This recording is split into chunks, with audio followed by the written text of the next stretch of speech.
آخری بات جو ہمارے اس موضوع کی ہے استقامت کی دعائیں، اس میں پہلی دعا ہے جو سورہ آل عمران کی 8 نمبر آیت ہے. آپ اس دعا کو کثرت سے مانگا کریں.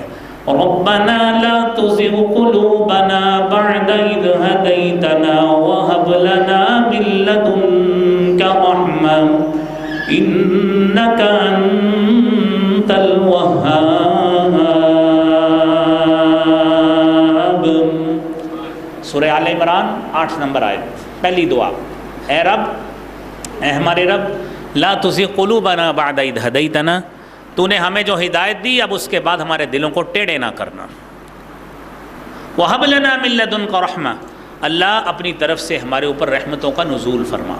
إِنَّكَ أَنتَ الْوَهَّابُ، تو بہت عطا کرنے والا ہے. اور دوسری دعا سورہ بقرہ کی 250 نمبر آیت، رَبَّنَا أَفْرِغْ عَلَيْنَا صَبْرًا وَثَبِّتْ أَقْدَامَنَا وَانصُرْنَا عَلَى الْقَوْمِ الْكَافِرِينَ.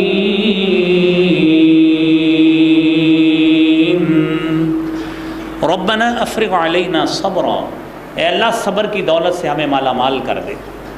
وَثَبِّتْ أَقْدَامَنَا، ہمارے قدموں کو ثابت رکھ.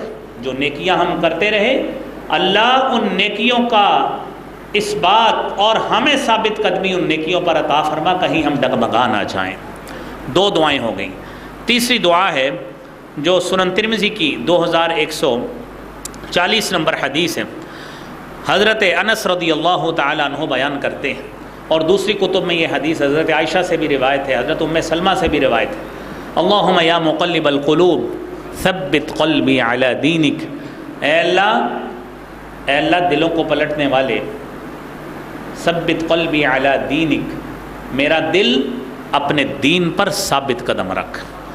اور چوتھی بات میرے بھائیوں، جو سلسلہ احادیث الصحیحہ کی 3228 نمبر حدیث ہے، دعا یہ ہے، اللہم انی اسألک الثبات فی الامر، اے اللہ میں تجھ سے معاملات میں ثابت قدمی کی دعا مانگتا ہوں، اللہ مجھے ثابت قدمی عطا فرما.